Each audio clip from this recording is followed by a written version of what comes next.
Welcome to Techie Dialogue. In today's video, we're going to explore how to turn off the internal speaker in Windows 11. If you're looking for a way to manage your audio settings effectively, you're in the right place. Before we begin, don't forget to subscribe to our channel for more insightful tech tips. Now, let's jump into the steps to turn off your internal speaker. Step 1. First, click on the Start icon in the bottom left corner of your screen. From the menu that appears, select the Settings app. This will take you to the main Settings page. Step 2.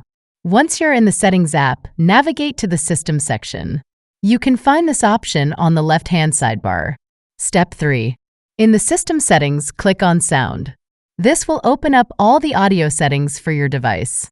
Step 4. Now, look for the Output section. Here, you'll see a list of audio devices connected to your computer.